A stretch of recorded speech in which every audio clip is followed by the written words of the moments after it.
To think about how the brain works is to realize that the brain controls all of our emotions, our movements, our actions. It allows us to engage in conversation, in our relationships with others, to think not only about what we're going to do, but about the future, to reflect on the past.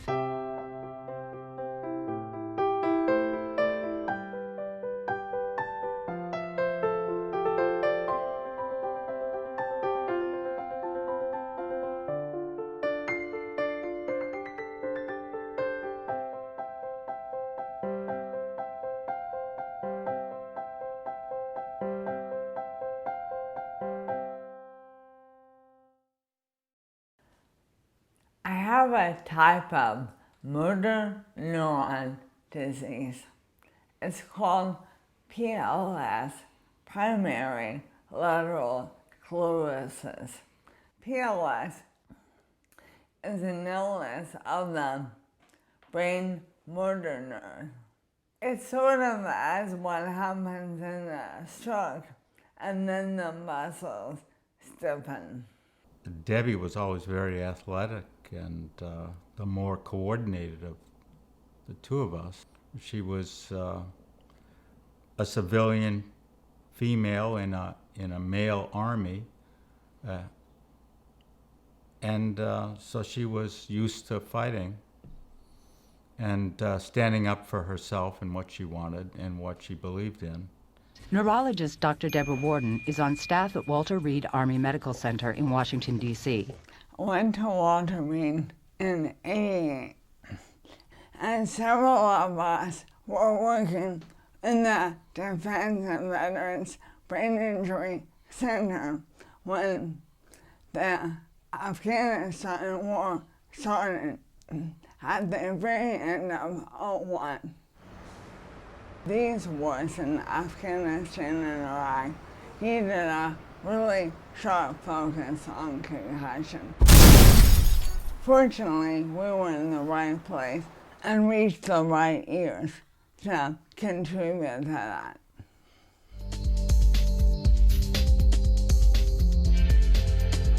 The Defense and Veterans Brain Injury Center is assuming an important role right now in this war in Afghanistan and in Iraq. Dr. Warden is the DVBIC's national director and helped start the program back in the early 90s. The emphasis has been in previous wars on penetrating brain injury, which is very important and very serious, but pretty readily identified. Even with modern body armor and helmets, the widespread use of explosives has made TBI more frequent, and it is now considered the signature injury of the wars in Iraq and Afghanistan.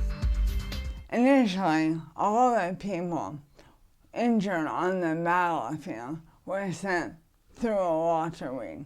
So we saw all types of service members. Initially, I remember seeing a patient and seeing sand under their fingernails. They were that fresh from the battlefield. I want to emphasize the incredible service of the active duty members and their families in trying to understand and cope with their injuries with great courage and sense of service. Also the caregivers, who were amazing because, bullets and bandages came out of the same pot of money. So people really worked hard. We had a shared sense of purpose, and so that led to a great effort and people working very hard to understand the needs of the patients. I began in around, actually, '04 by my leg giving out, my right leg, when I was going down a set of steps, leaving work. And I went to a neurologist and had basically all the imaging and some laboratory work to make sure it wasn't a tumor on the spine. And when none of that was revealing, then we decided to wait. Debbie makes her living speaking, is a good speaker, and then we noticed her voice was changing, and that was very scary for both of us, especially for Debbie, I imagine, since that's part of who you are. So anyways, it was an iterative process. My developing symptoms, trying to find out what it was. I had a full workup at NIH, and during that trip to NIH, I was evaluated by the physician who studies PLS. So I think I realized I had PLS very gradually. I think early on, I was a denier, not in changes, but the implications. When it became apparent that I had something that was serious, my thinking was always that I wanted to coexist with it. It was part of me, and I wanted it to not take over, but I didn't want to beat it back. I just wanted to live with it. There have been adjustments. It would be impossible not to make adjustments, but all in all, she really hasn't let this define her life. It's the fact that she really didn't just kind of give up. She just took a new direction. It makes me realize, like, the reasons that I might come up with for, like, not doing something are generally, like, a lot less of a hassle than my mom would have to go from, like, upstairs in her bed to get in her car and drive somewhere, but she does that every single day. My accommodations were similarly very gradual and incremental.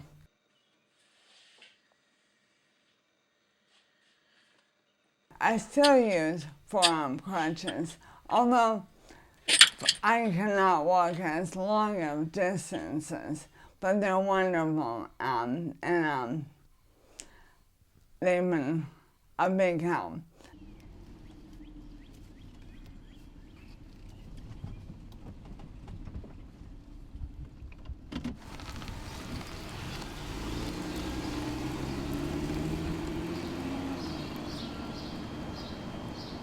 We took a vacation, and we rented a scooter to see how it would be. And I was liberated in the distance that I could travel on my own.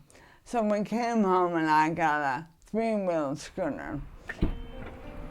That led to needing or preferring a vehicle where I can get in and out with my scooter. So I got a van that had a ramp.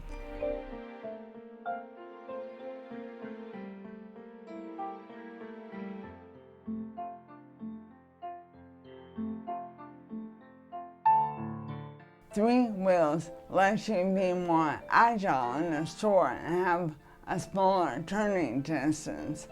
So great for libraries and things, but one has to be a little more careful outside. But the scooter similarly has been wonderful.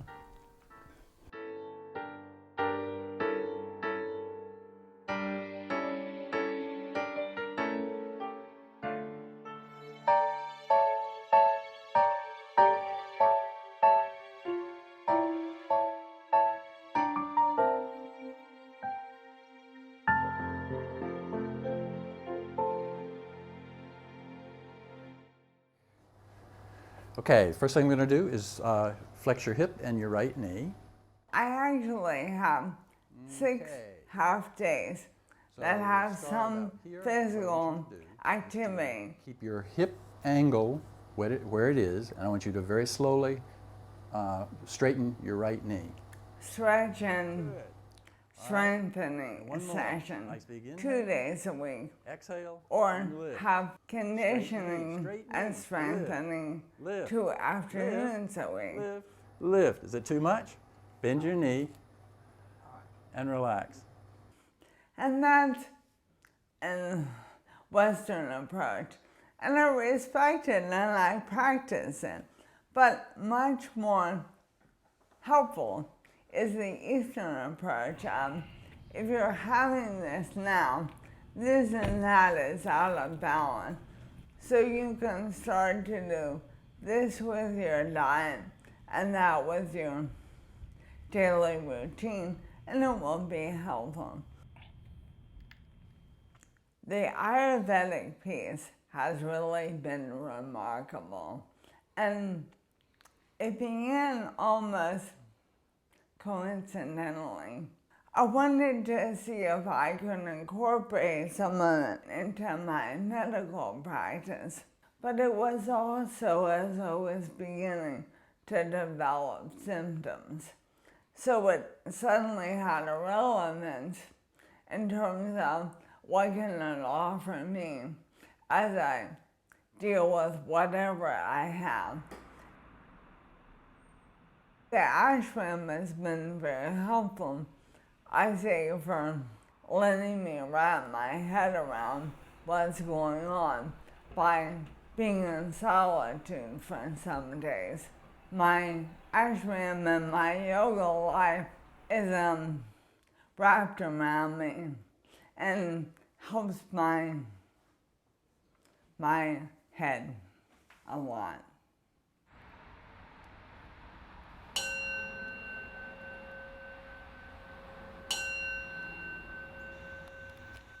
Triambakam yajamhe sagundam puttavatanam uvaha uminapandanam mrichor vakshyamamritan.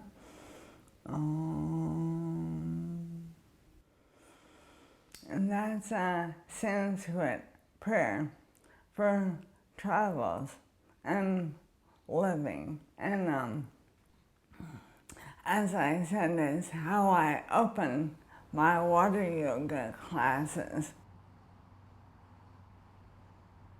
Ayurveda is the science of living and health, so it really helps us accentuate healthfulness and rebalance ourselves. It does have me feeling better, stronger, and also that I'm doing what I can.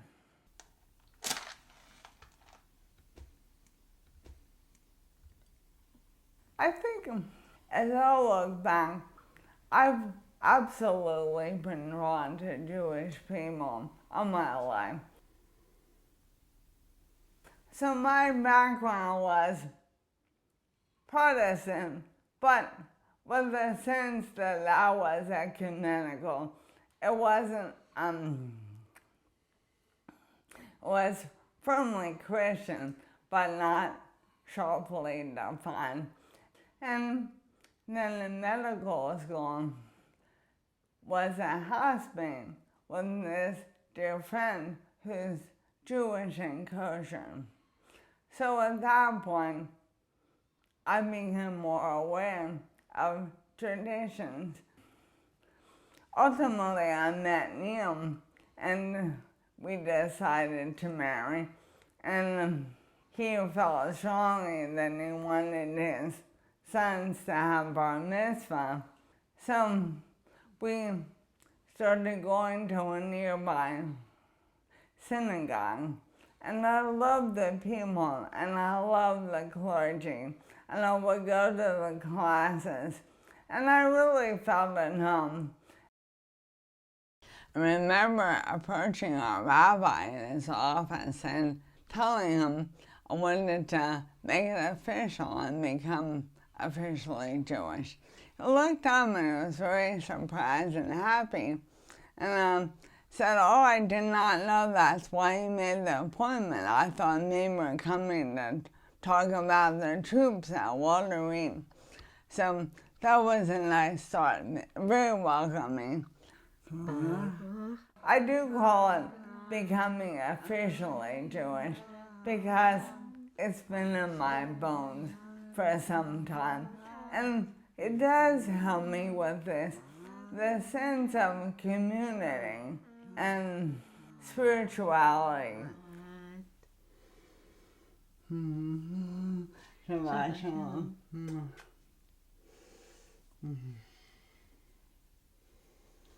know, at one point I thought, if there is an afterlife, I hope I'm not there with Jews, because I really enjoy their humor and everything. And when I thought I had a fatal illness relatively soon, I thought, not be careful what you ask for, but all right, so I already got that squared away. It feels like I've had this forever on the one hand, but I'm aware that it's really my experience, and I want to be very careful if I were to give quote advice, because in a way one can share her own experiences and let someone else decide what they pick or choose. Good. Try starting, we've never tried this, but off the string? I try to be an acceptor because I think that's how you can enjoy life the most, by feeling some equipoise no matter what comes at you.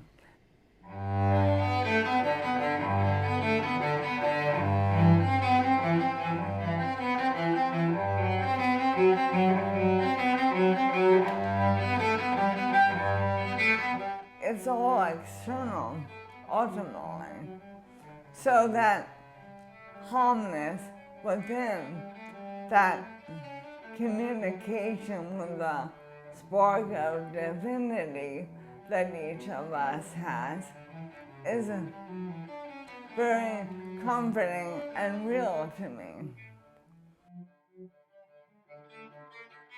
And that is my philosophy and moral guiding principle, I would say. To be of service, but understand myself.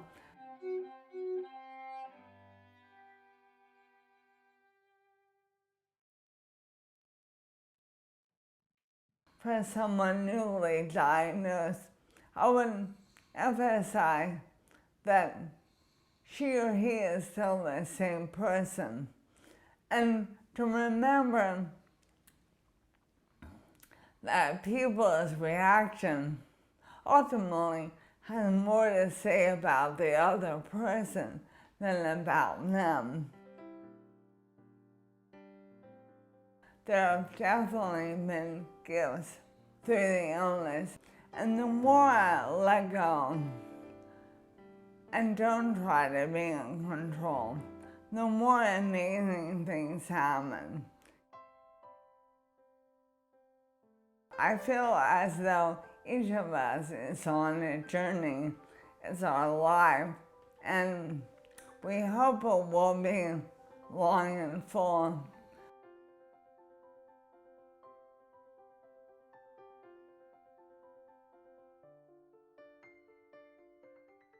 And so my destination, I think, is understanding, knowledge, loving, and serving, and whatever form that takes. I think I would try not to be a Pollyanna, because sometimes it's really discouraging. But there are other times that are fabulous.